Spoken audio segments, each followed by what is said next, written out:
Diaby. Pouvoir. Monsieur Timofté. Madame Eftekari. Monsieur De Chauvigny. Monsieur Denis. Madame Amar. Monsieur Altet. Monsieur Bellassel. Monsieur Mahé. Monsieur Soronellas. Pouvoir. Monsieur Bonnet-Meyer. Madame Marteneau. Madame Pérouse. Madame Personne. Madame Ovaldé. Madame Bussolo-Pons. Madame Gendard. Madame Cissé. Monsieur Page. Monsieur Morera. Madame Cachère. Monsieur Pilon. Madame Kalatassane. Madame Mazouko. Absente. Monsieur Sartou. Absent. Monsieur Trigance. Absent. Monsieur Ben Saïd. Absent. Monsieur Oliveira. Absent. Madame Bienvenue. Absente. Monsieur Audebert. Absent. Madame Amoré. Madame Poirier. Absente. Merci. Nous allons passer à la nomination d'un secrétaire de séance. Monsieur Timofté, êtes-vous d'accord ?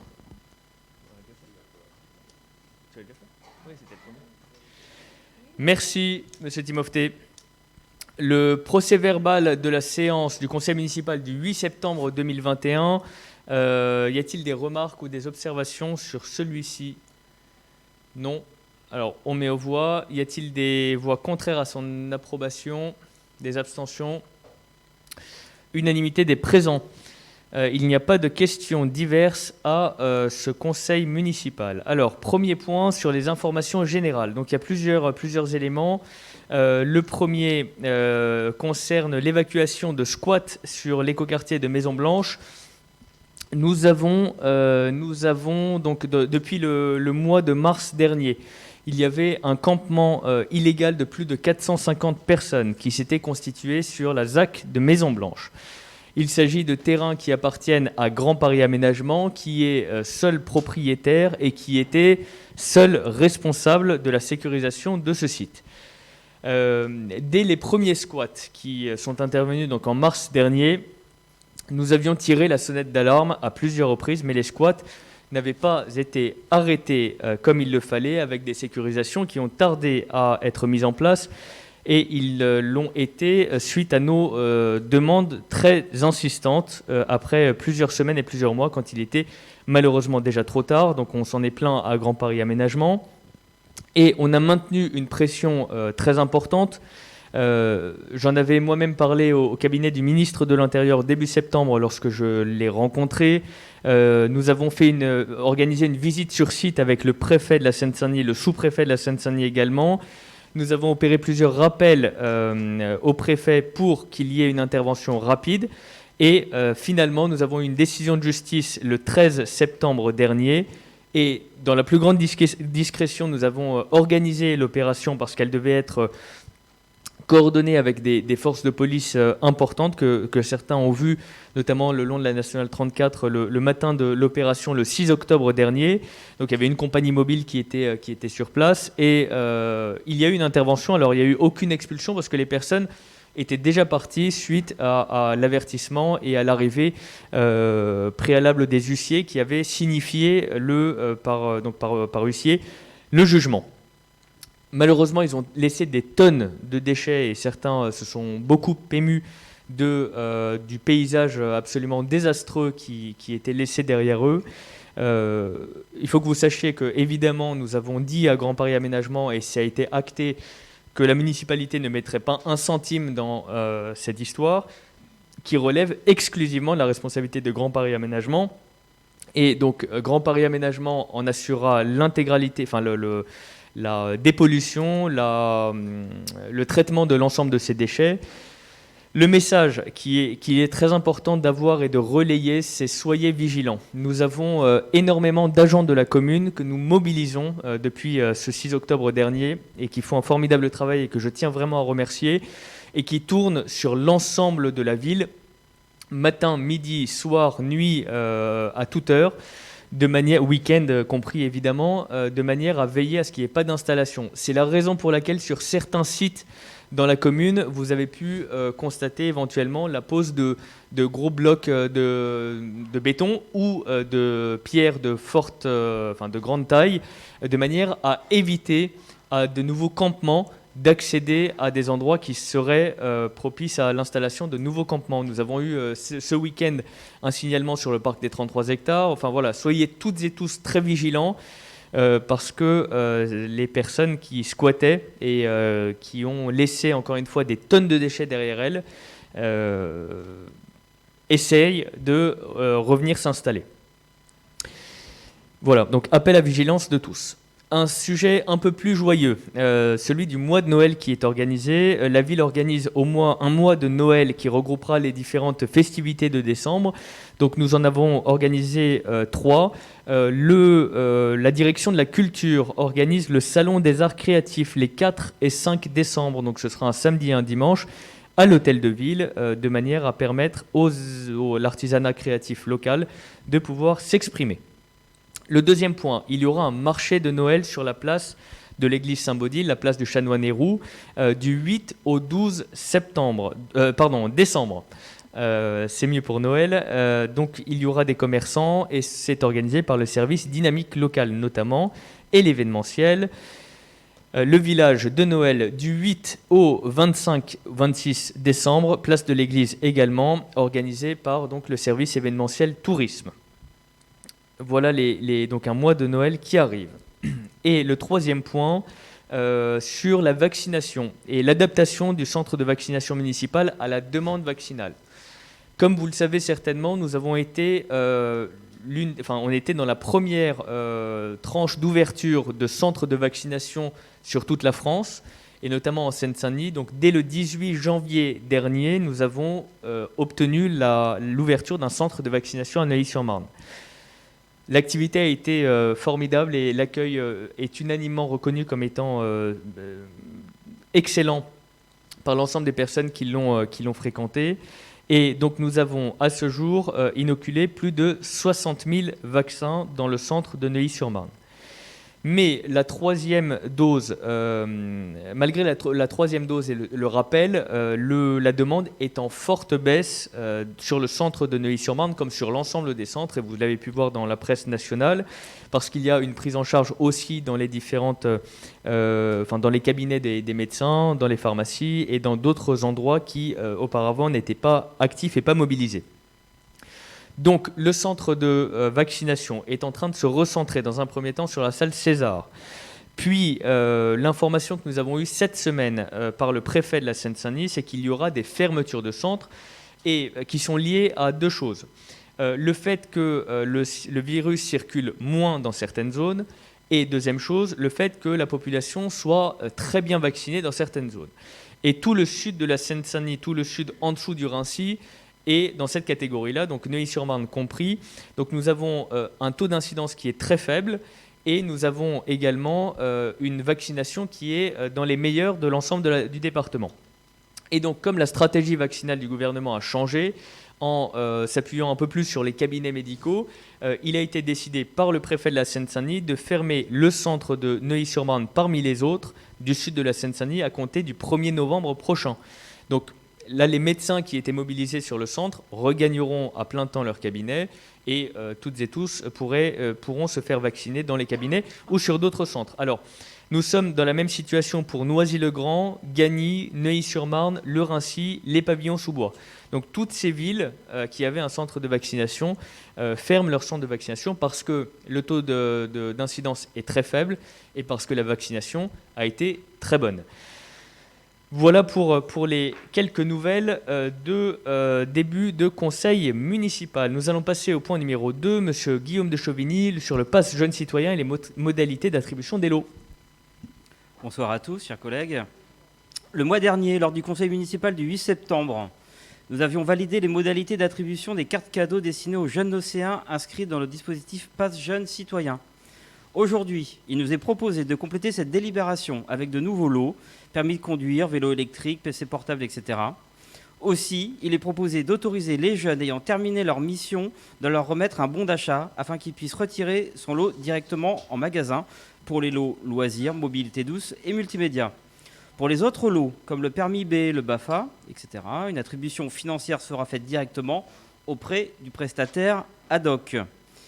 Il est donc proposé au conseil municipal d'adopter les modalités d'attribution des lots présentés ci-dessus, d'autoriser la délivrance de bons d'achat fléchés de valeur équivalente au prix des lots choisis par les jeunes nocéens pour leur permettre de disposer de leurs lots en magasin pour les thématiques que j'ai citées auparavant.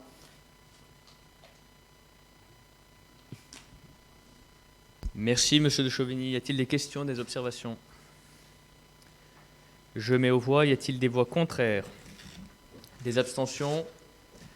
Unanimité, je vous remercie. Le point numéro 3 à l'ordre du jour, Monsieur Mahé, l'appel à manifestation d'intérêt pour le déploiement du pass numérique métropolitain. Bonsoir à tous.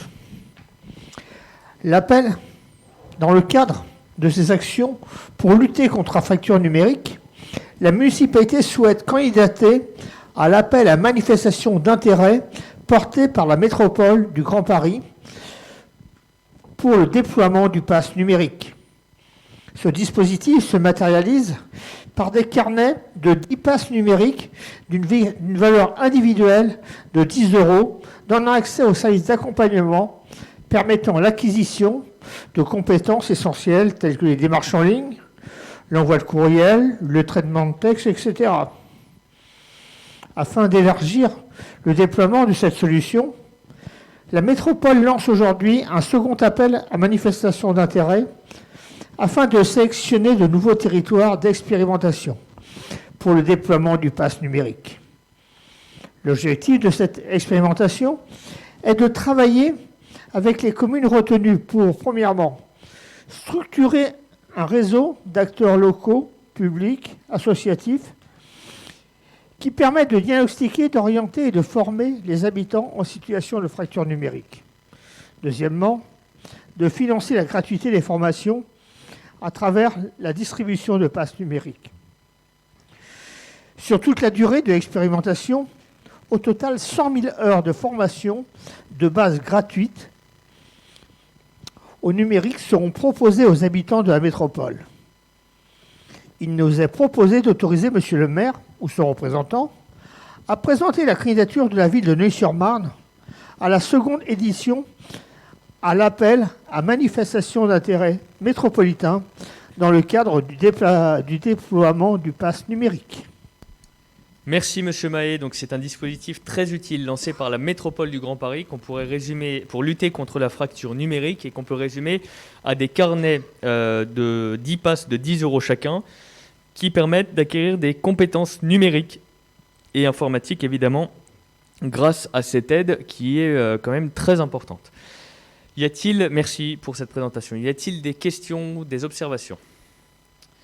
Je mets aux voix. Y a-t-il des voix contraires? Des abstentions? Unanimité, je vous remercie. Le point numéro 4 à l'ordre du jour, Madame Ovaldé, convention de partenariat pour l'accueil de personnes handicapées au centre équestre.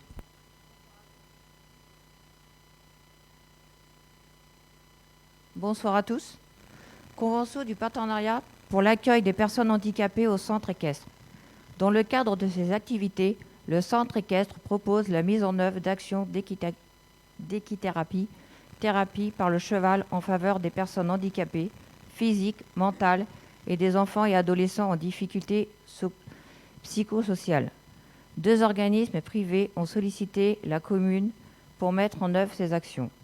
L'association Aurore souhaite organiser des séances de pratique à pied autour du cheval et à cheval par groupe de 4 patients maximum, encadrés par le personnel de l'association. Elles se tiendront une fois par semaine hors période de vacances scolaires, le jeudi de 14h à 15h. En contrepartie, l'association versera une participation de 9,50 € TTC par équidé et par heure. La Masse Plaisance propose pour sa part d'organiser des séances d'équitation avec ses résidents, par groupe de 4. Elles seront encadrées par un enseignant du centre équestre avec l'appui de 2 encadrants de la Masse. Elles se dérouleront 2 fois par semaine hors période de vacances scolaires, l'une le mardi de 11h à 12h, la seconde le vendredi de 14h à 15h. Pour cette prestation, la Masse Plaisance versera à la municipalité une participation de 20 € TTC par résident et par heure. Afin d'acter les partenariats, il est nécessaire de signer une convention avec chaque organisme définissant les conditions de l'activité. Vous avez pu en prendre connaissance. Il nous est donc demandé d'autoriser Monsieur le maire ou ses représentants à signer lesdites conventions du partenariat. Merci beaucoup Madame Ovaldé. Donc le centre équestre se développe, continue son développement et a noué des partenariats très intéressants, et notamment ici avec des partenariats pour permettre l'accueil de personnes en situation de handicap. Il y a aussi d'autres partenariats avec notamment la Ligue régionale des sports universitaires qui est en cours de construction. Bravo à toutes les équipes qui participent à ce centre équestre et à son redressement. Y a-t-il des questions, des observations ? Non, je mets aux voix. Y a-t-il des voix contraires ? Des abstentions ? Unanimité, je vous remercie. Le point numéro 5, Monsieur Slimani, la convention de concession de places de stationnement entre Grand Paris Aménagement, Orim Investissement et la ville de Neuilly-sur-Marne. Bonsoir. La société Orim Investissement souhaite réaliser un espace de coworking et des commerces dans le bâtiment de l'ancienne chaufferie de Maison Blanche. Pour ce faire, elle va déposer un permis de construire pour une superficie de 770 m² d'activité, ce qui génère un besoin de 16 places de parking pour répondre aux exigences du plan local d'urbanisme de la commune. La société Orim Investissement n'a cependant pas la possibilité de réaliser ces places de stationnement sans mettre en œuvre des moyens disproportionnés. La ville et Grand Paris Aménagement se sont donc rapprochés pour permettre à la société d'obtenir une concession longue durée de 16 ans sur un parking situé à proximité de son projet, portant sur les 16 places nécessaires à la réalisation de son programme. Cette concession est soumise au versement à GPA par la société d'une somme de 300 € par place et par an. La concession sera transférée de plein droit au bénéfice de la ville dans le cadre des rétrocessions des équipements publics en fin d'aménagement. Il est donc proposé de conclure la convention de concession tripartite avec GPA et Orim Investissement qui vous a été transmise en annexe. Il nous appartient d'en délibérer. Merci beaucoup, Monsieur Slimani. Donc, il s'agit là de l'ancienne chaufferie qui est en plein cœur de quartier de Maison Blanche, qui, grâce au superbe travail, et je tiens à vous remercier, Monsieur Slimani, ainsi que l'ensemble des équipes qui ont travaillé dessus, qui permettra de redonner vie à cette ancienne chaufferie avec un beau projet de développement notamment commercial et d'activité sur ce secteur, avec notamment tout le rez-de-chaussée qui sera transformé en locaux commerciaux et restaurants, et à l'intérieur un bel espace de coworking, donc qui sera totalement en phase avec ce site qui est absolument superbe, avec des hauteurs sous plafond très importantes et qui n'étaient pas vraiment vouées à la même destination avant. Y a-t-il des questions, des observations ? Non. Je mets aux voix. Y a-t-il des voix contraires ? Des abstentions ? Unanimité. Merci beaucoup. Le point numéro 6, Monsieur Normando Morera, la validation de la longueur de la voirie routière communale. Merci Monsieur le maire. Bonsoir à tous. Le mode de calcul de la dotation globale de fonctionnement s'appuie en particulier sur les critères concernant la longueur de la voirie communale. Jusqu'à présent, le linéaire de voie communale communément admis pour Neuilly-sur-Marne était de 34 000 mètres. Après avoir procédé à un travail de correction et de simplification géométrique de chacun des 791 tronçons de voies classifiés dans le système d'information géographique de Neuilly-sur-Marne, le linéaire de voie obtenu est de 75 020 mètres au 31 décembre 2020, ce qui donne la répartition suivante. Communale, 40 498,53 mètres. Département, 11 978,77 mètres. Privé, 22 543,43 mètres. Le linéaire de voie communale doit donc être porté à 40 498,53 mètres. Il nous est proposé de valider le linéaire de voie communale à 40 498,53 mètres au 1er janvier 2021. D'autoriser Monsieur le maire à déclarer ce nouveau linéaire auprès des services de la préfecture pour le calcul de la dotation globale de fonctionnement 2022. Nous sommes invités à délibérer.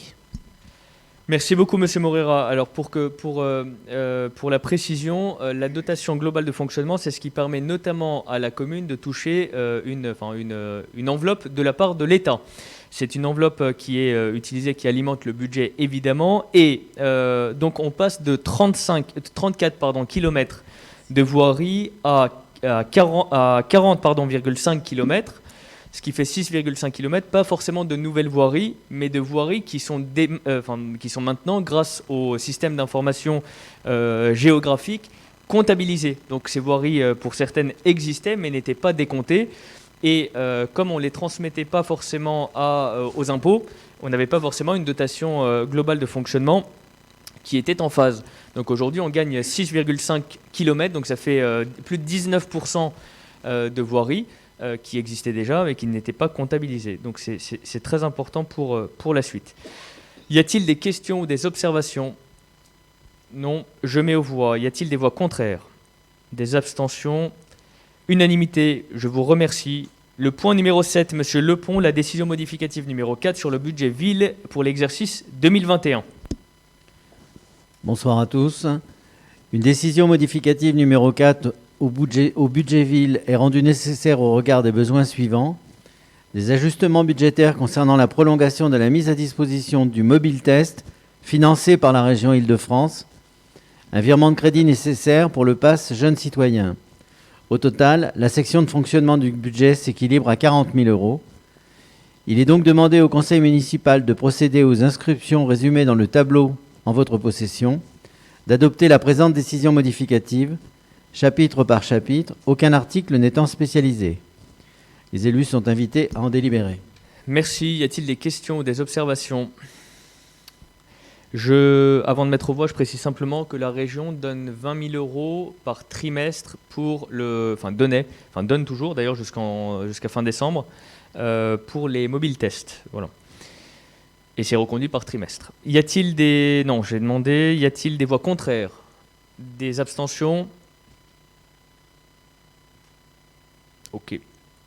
Merci. Point numéro 8, Madame Amozic, sur la convention avec Grand Paris Aménagement pour le reversement d'une part de subvention du conseil départemental de la Seine-Saint-Denis.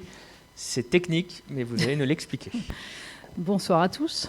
Pour l'accompagner dans le financement du futur équipement multi-accueil de 40 berceaux appelé la Ribambelle, qui se trouve donc sur le site de Maison Blanche, sur la ZAC de Maison Blanche, la municipalité a sollicité donc une subvention d'investissement auprès du conseil départemental. Le conseil départemental a donc répondu favorablement et a attribué donc une aide financière de 144 000 € lors de sa commission permanente qui s'est tenue donc le 25 mars 2021. Pour information, les dépenses d'investissement nécessaires à la réalisation de l'équipement s'élèvent à 2 501 776 et sont portées à la fois par le Grand Paris Aménagement et par la ville, comme suit, à savoir le gros œuvre et les études pour 2 337 850 et l'aménagement pour 163 925 €. La ville, en tant que gestionnaire de l'équipement, a perçu le versement global de la subvention. Cependant, Grand Paris Aménagement, ayant pris en charge une partie de ses dépenses d'investissement ainsi subventionnées, est également bénéficiaire au prorata de la dite subvention. Afin d'organiser donc le reversement à Grand Paris Aménagement de la quote-part de la subvention globale d'investissement, qui lui revient, une convention vous a été transmise donc pour validation, et il nous appartient donc d'approuver cette convention qui a été annexée donc au document et d'autoriser Monsieur le maire ou son représentant à signer la dite convention. Nous sommes invités à nous prononcer. Merci Madame Amozic. Y a-t-il des questions ou des observations? Non. Alors je me permets simplement de préciser que la nouvelle école maternelle ouvrira en septembre et ainsi que la crèche en principe. On essaie de mettre la pression à tout le monde de manière à ce que le chantier, à Grand Paris Aménagement surtout, de manière à ce que le chantier puisse avancer en temps et en heure. Je mets aux voix. Y a-t-il des voix contraires? Des abstentions? Unanimité. Je vous remercie. Monsieur Simani, le point numéro 9, l'acquisition de biens 8 sentiers de la Carrière et 10 rue de la Carrière. Dans plusieurs années, il sera nécessaire de créer une liaison viaire entre la rue Raymond-Bilbord et la rue de la Carrière. La ville a donc manifesté son intérêt pour acquérir des biens immobiliers situés 8 sentiers de la Carrière et 10 rue de la Carrière, appartenant à l'État et dont les caractéristiques figurent au tableau joint à l'exposé.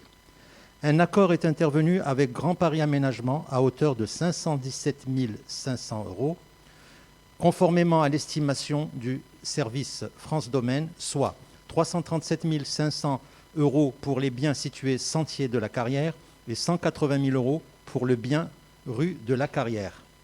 Il vous est proposé d'approuver l'acquisition des dits biens aux conditions présentées ci-dessus et d'autoriser Monsieur le maire ou son représentant à signer les différents actes à venir. Nous sommes invités à délibérer. Merci Monsieur Slimani. Y a-t-il des questions ou des observations? Oui. Bonsoir, chers collègues. Sur ce dossier, nous constatons que ce dossier n'a pas fait l'objet d'aucune information préalable ni aux habitants ni aux élus en termes de préparation. Ce sont quand même des dossiers qui impactent et qui peuvent impacter durablement la vie de nos quartiers. Et donc, sur ce dossier, parce que, y compris les émotions qui sont nées très naturellement des potentielles conséquences que cela pourrait avoir, font à notre sens que, avant que notre Assemblée délibère, nous souhaitons qu'il y ait une concertation d'engagés avec les habitantes, les habitants et les personnes qui vivent autour de ce site pour prendre précisément leur avis.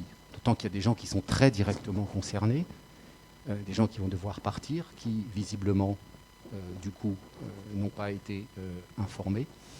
Et donc, ce que nous demandons, nous, ce soir, c'est que pour permettre, nous demandons deux choses, pour permettre que ce dossier soit étudié au fond, dans le respect de la vie des uns et des autres, et bien que ce dossier soit retiré ce soir de l'ordre du jour du conseil municipal, pour que vous ayez le temps, précisément, d'engager les discussions nécessaires avec celles et ceux notamment qui vivent sur place. Et deuxièmement, ce que nous faisons ici maintenant, conformément à l'article 21 du règlement intérieur de notre Assemblée, notre groupe demande une interruption de séance pour que vous puissiez, nous puissions, ici entendre des Nocéennes et des Nocéens qui sont ici ce soir et qui voudraient informer les élus que nous sommes de la situation et de leur avis qui, à ce jour, n'est pas connu et n'a pas été pris en compte. Donc nous demandons une interruption de séance, notre groupe, conformément à l'article 21 du règlement intérieur. Merci. Et conformément à cet article, comme vous le savez parfaitement, elle doit être mise aux voix et s'il n'y a pas de majorité. Donc je vais d'abord répondre et ensuite je vais vous expliquer pourquoi elle n'est pas nécessaire. Les terrains appartiennent à l'État. L'État en fait ce qu'il veut. Non, monsieur, non, on ne peut pas interrompre le conseil municipal. Monsieur, vous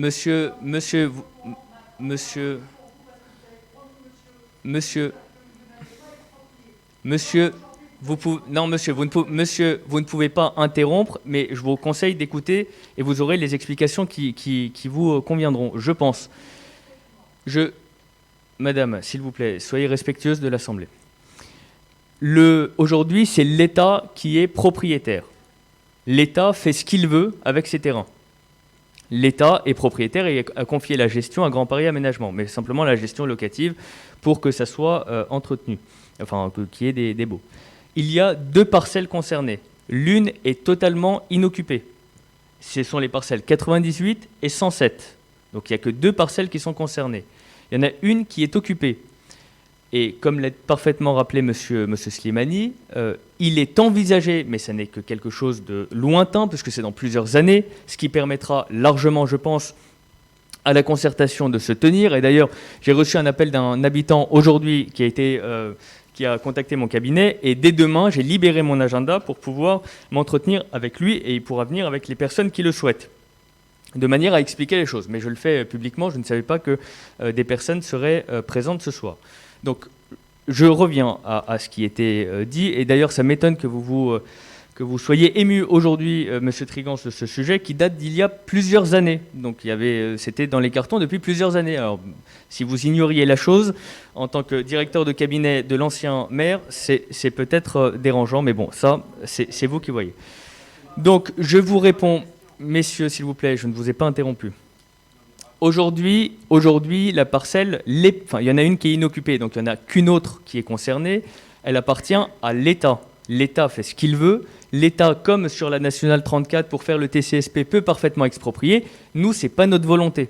Enfin, exproprier, c'est bien. Donc, en fait, c'est simplement changer de locataire et dire simplement on ne reloue pas. Donc, j'imagine que c'est une convention d'occupation précaire. Je n'en sais rien. Mais tout ça, on le verra en détail. Je pense, et dans l'intérêt des Nocéens concernés, je pense qu'ils seront beaucoup plus garantis d'un avenir et de discussion avec la mairie plutôt qu'avec l'État.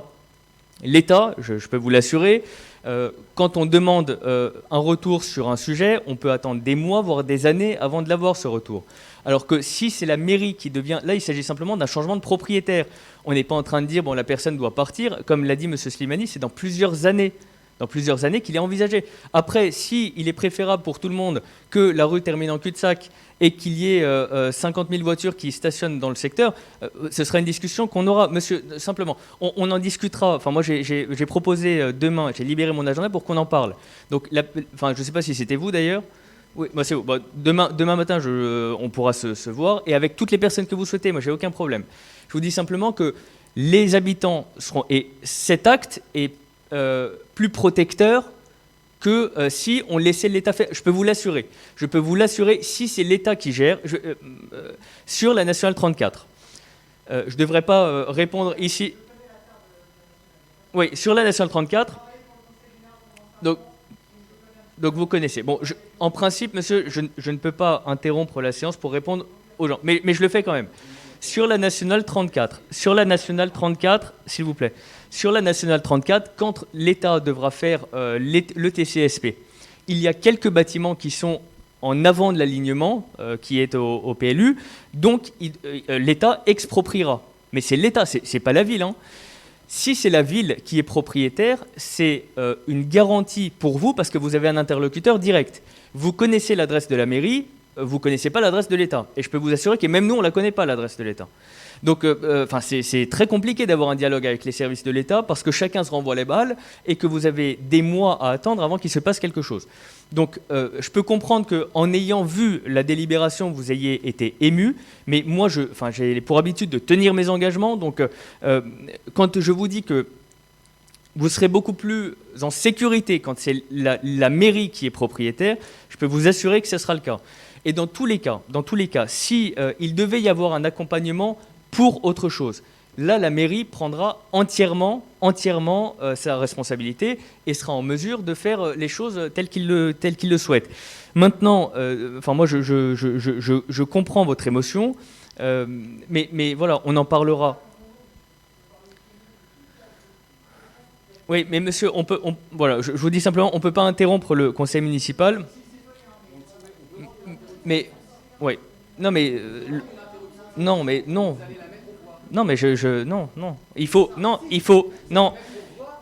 la demande d'interruption de séance. Ok, je mets aux voix. Est-ce que vous souhaitez l'interruption de séance? Ok. Qui vote contre? Ok. Donc il n'y a pas d'interruption de séance. On continue à faire. Monsieur. Mais monsieur.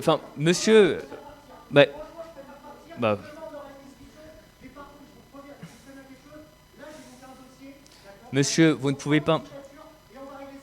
Monsieur, il faut rester calme. Je vous dis une chose très simple. Monsieur, je vous dis que... Mais monsieur, vous pouvez l'avoir. Monsieur, vous demandez... Attendez. Monsieur, s'il vous plaît, il faut que les choses restent calmes. Vous avez demandé à ce qu'il y ait une discussion. Je vous l'ai dit. Attendez, monsieur, vous avez demandé aujourd'hui, cet après-midi ou ce matin, un rendez-vous. Vous l'avez demain matin.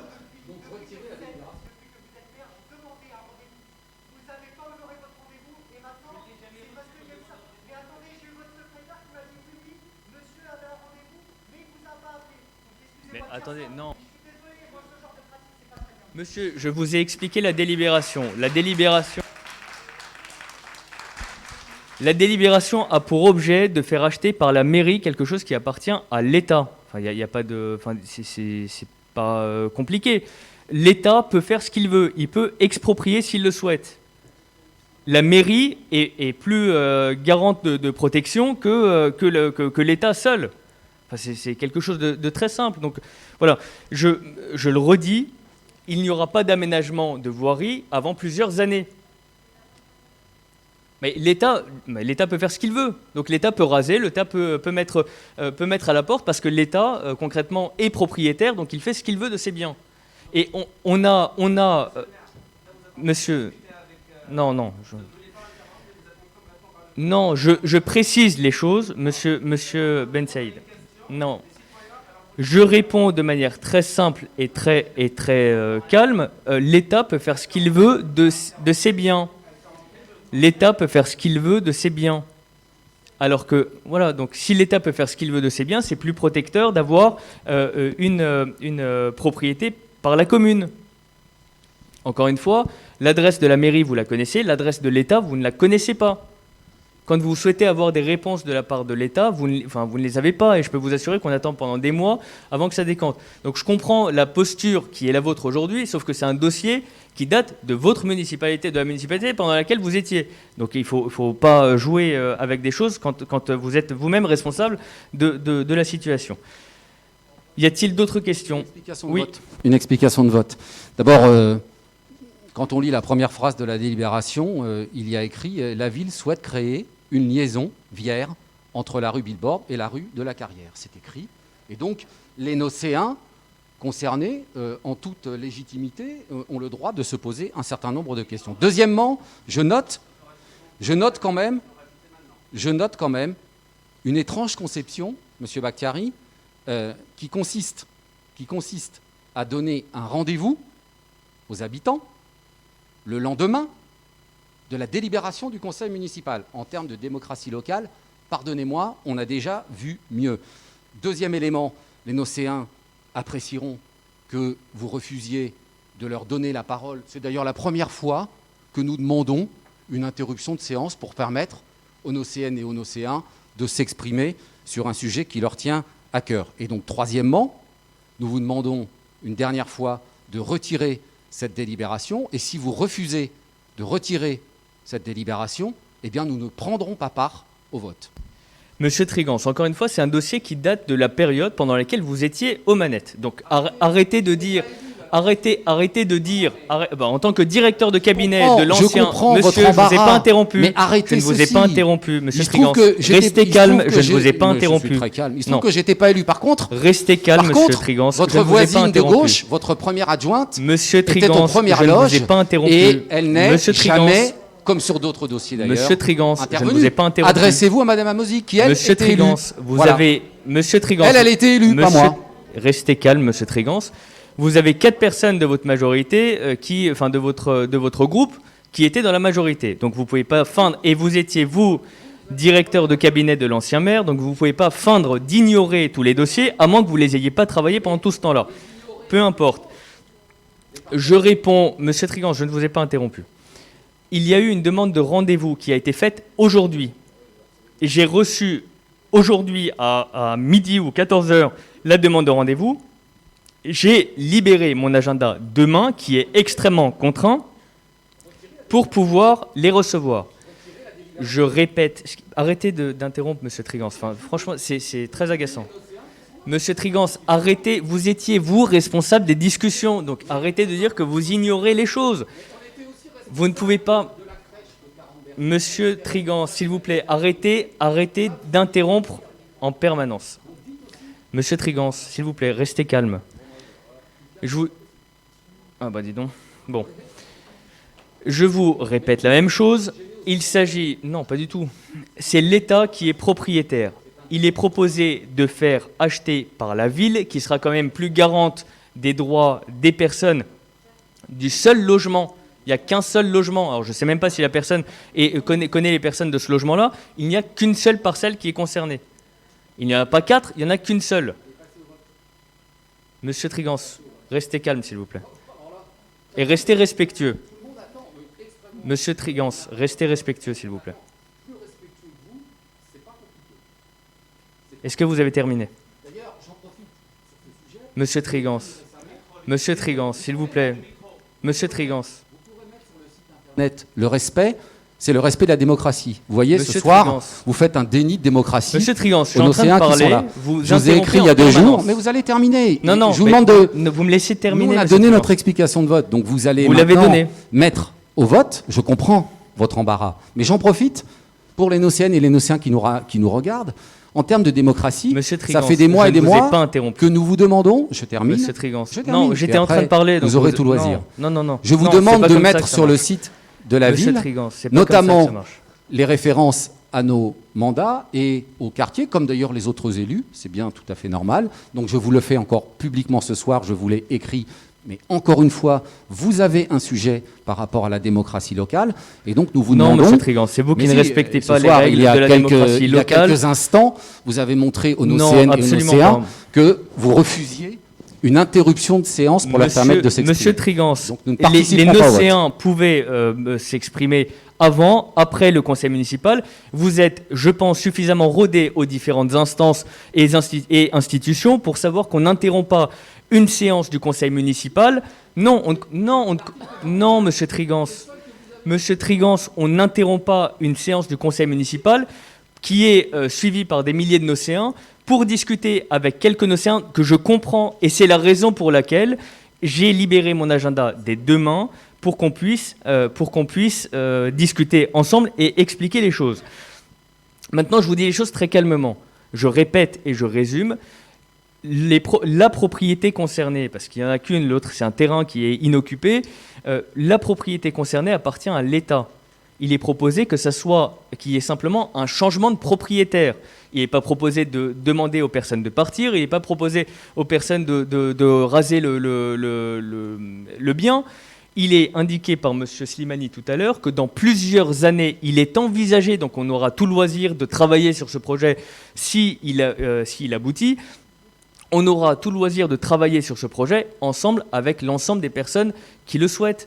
Donc je ne vois pas ce qui serait plus ouvert. On a lancé les conseils de quartier, on a lancé l'ensemble des instances de démocratie locale pour permettre justement ce genre de discussion. Donc il faut s'en saisir. Nous, le conseil de quartier, notamment du secteur concerné, a été l'un des premiers qui s'est tenu. Donc on peut très bien en parler. Il y a d'autres habitants d'autres quartiers qui ont pris cette voie et qui ont participé à cette délibération, enfin à cette instance. Voilà. Est-ce qu'il y a d'autres questions ou d'autres observations ?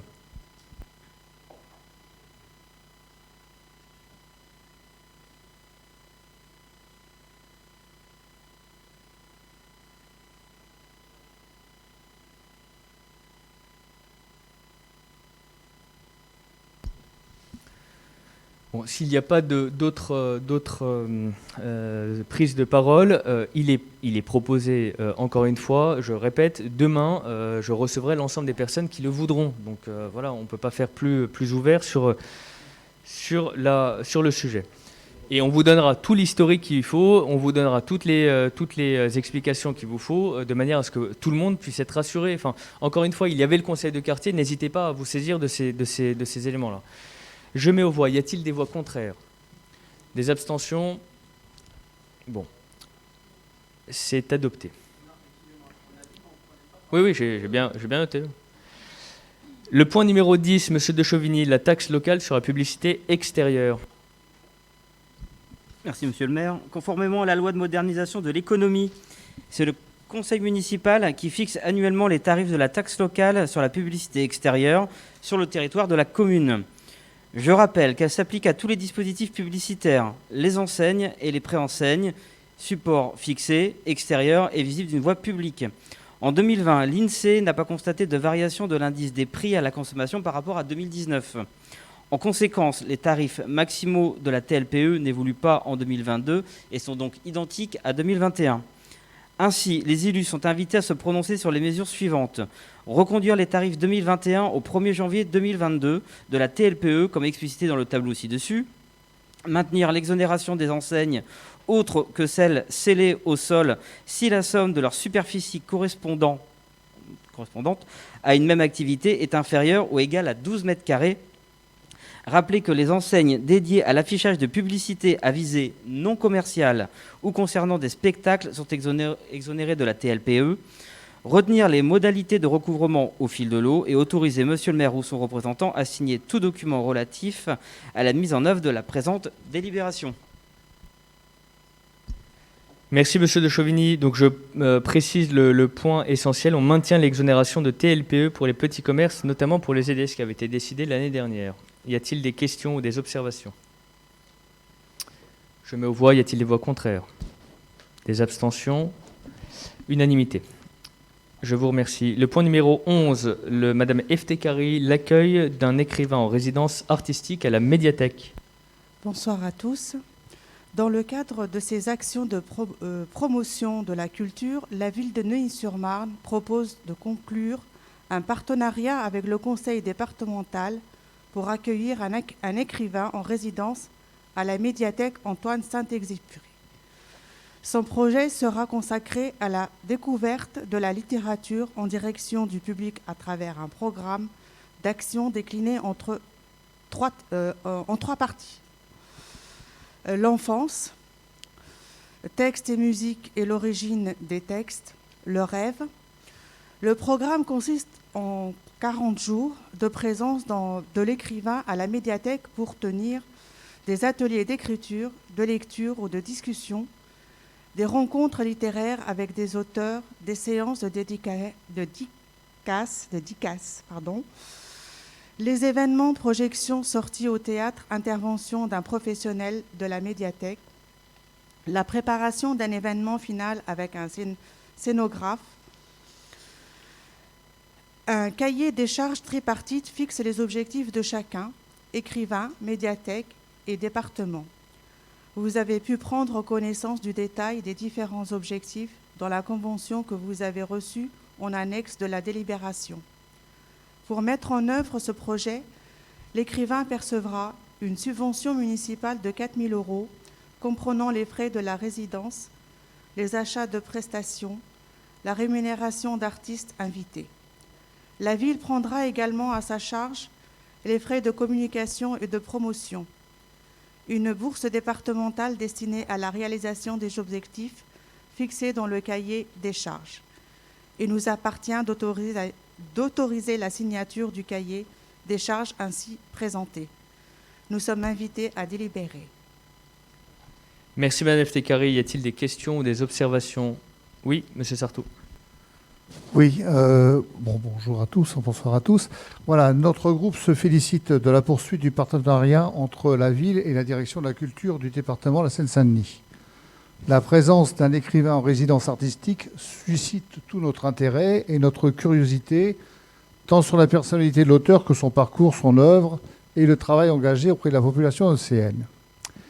Des questions que nous aurions pu aborder lors de la tenue de la commission culture si celle-ci n'avait pas été déprogrammée au mois de septembre, alors que certaines réunions avaient pu se tenir en mairie en dépit de la crise sanitaire. Nous regrettons que ces commissions prévues pendant cette période n'aient pu avoir lieu et souhaitons vivement le report selon un calendrier que vous voudrez bien communiquer à l'avance et s'y tenir à chacun de ses membres. Pour revenir à notre délibération et pour retenir une seule question, parce qu'on aurait pu effectivement engager toute une discussion sur le bien fondé de cette résidence. Pouvez-vous nous préciser quelle sera parmi les propositions évoquées dans le document le public concerné par cette initiative? Parce que là, il y a eu plusieurs pistes qui ont été ouvertes et je voudrais savoir donc quel sera le public concerné donc à la médiathèque.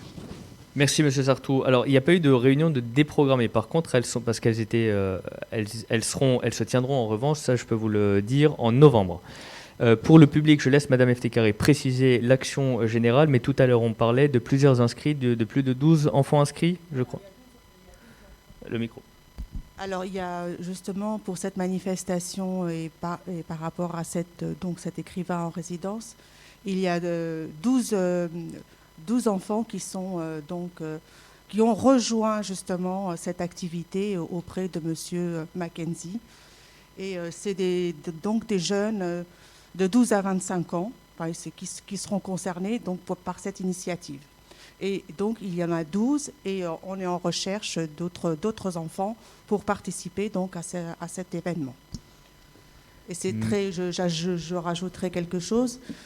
J'ai rencontré avec monsieur Bonnet-Meyer, ici présent, donc l'écrivain Mackenzie. Et donc, ça serait un parcours très intéressant pour nous jeunes. Voilà. Merci. Merci beaucoup. Oui.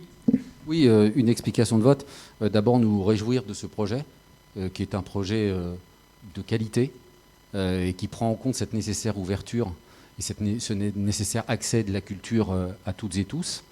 Une remarque sur la délibération. J'ose espérer, je pense, que c'est un oubli. Il y a un paragraphe dans lequel il est indiqué le montant de la subvention de la ville, il est marqué 4 000 €, et comme c'est précisé après sur le département qui alloue une bourse destinée à la réalisation des projets, il serait bon que si on affiche le montant de la participation de la ville dans la délibération, on puisse aussi afficher le montant de la participation du département qui, en l'occurrence là, s'élève à 15 000 €. Je suis d'ailleurs sûr que Madame Pietri, notre conseillère départementale, aura voté cette délibération et que c'est aussi rendre hommage, du coup, au conseil départemental et à leurs élus que d'indiquer dans la délibération le montant du département. Merci, voilà, Monsieur Trigance. Et nous voterons bien sûr cette délibération. Très bien.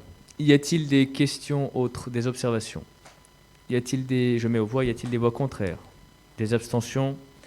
Unanimité, je vous remercie. Le point numéro 12, Madame Gendard, la création d'un fonds documentaire sur l'histoire de Neuilly-sur-Marne, Paris et la Seine-Saint-Denis.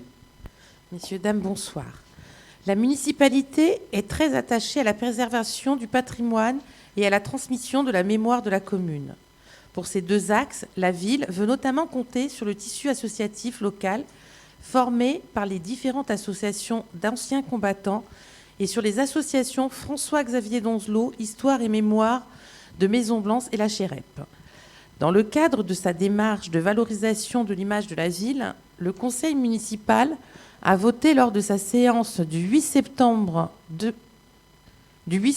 une convention avec les éditions AAM pour la réalisation d'un livre sur l'architecture de la commune dont le titre provisoire est le Neuilly-sur-Marne 1900-1930, Art Nouveau, Art Déco. Cette démarche est à mettre en perspective vis-à-vis du travail de la conservation et vulgarisation réalisé par le pôle municipal Archives et Diffusion, notamment à l'occasion des Journées du patrimoine. Plus généralement, le territoire de la Seine-Saint-Denis compte de nombreuses associations historiques qui effectuent, à l'image de l'association François-Xavier Donzelot, un travail de recherche sur l'histoire locale. Certaines communes éditent également des livres sur leur histoire.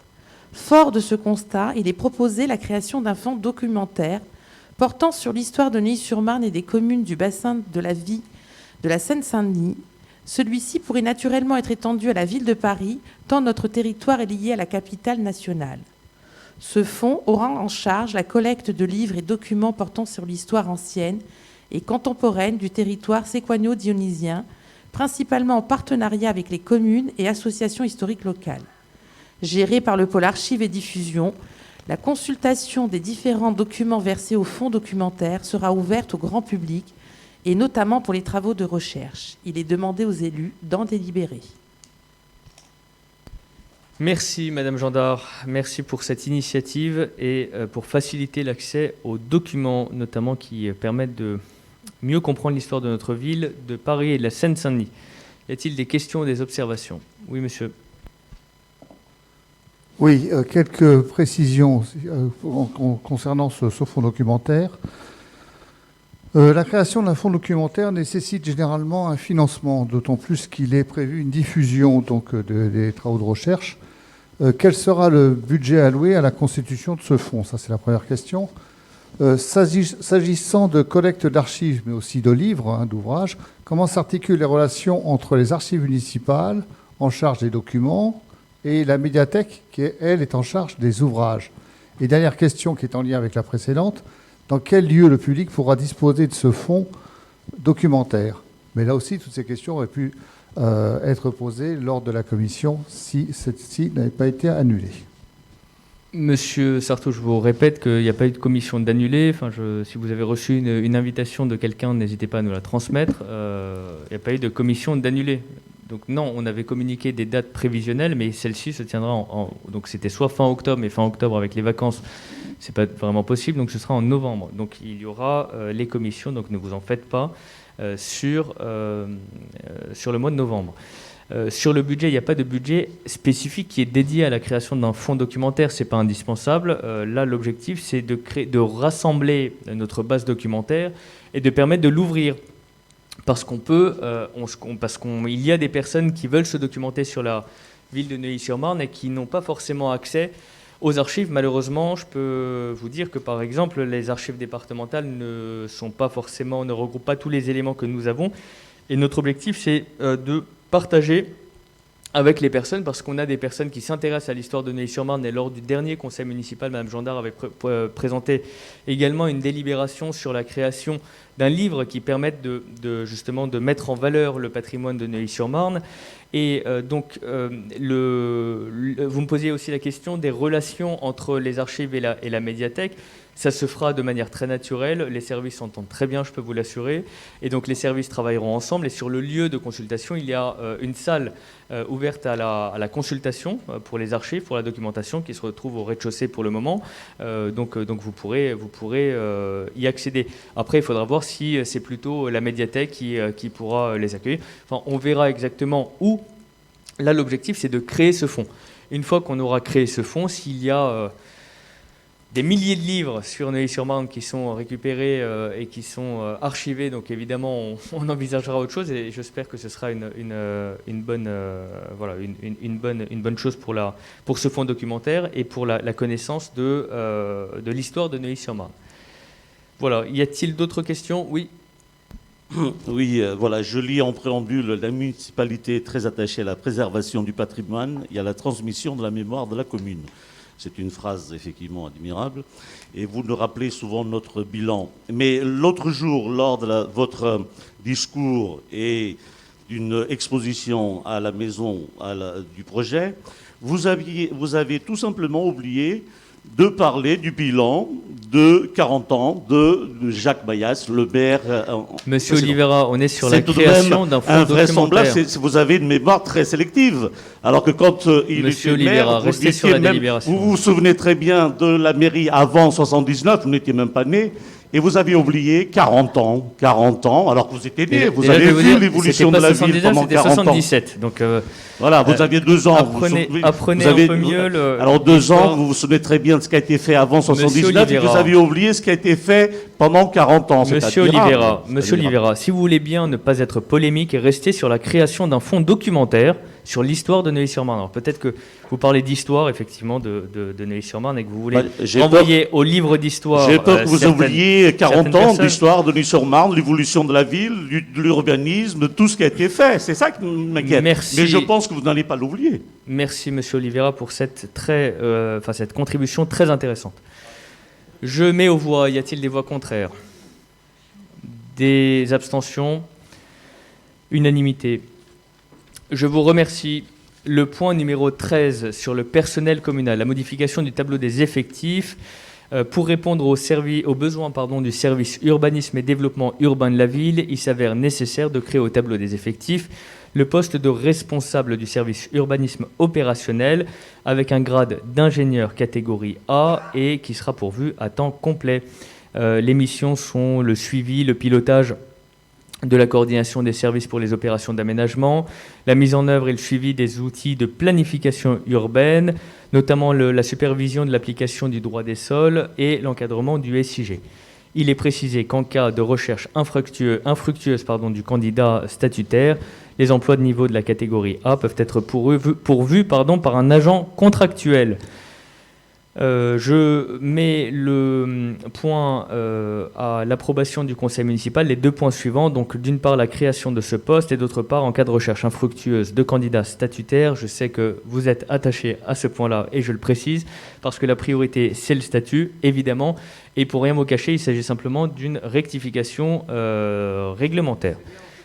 Voilà, je le fais avec plaisir et surtout que la personne, enfin voilà, que c'est très important pour nous. Également, y a-t-il des observations, pardon? Non, je mets aux voix. Y a-t-il des voix contraires? Des abstentions? Unanimité, je vous en remercie. Et le point numéro 14, il s'agit du rapport sur l'application des articles L2122-22 et L2122-23 du Code général des collectivités territoriales. Est-ce qu'il y a des points qui appellent des questions ou des observations? Non. Il est donc proposé au conseil municipal de prendre acte du rapport. Il est pris acte, si je ne m'abuse. Merci à toutes et à tous pour votre présence et votre participation à ce conseil municipal. J'espère que les prochains seront plus apaisés. Merci beaucoup. Très bonne soirée.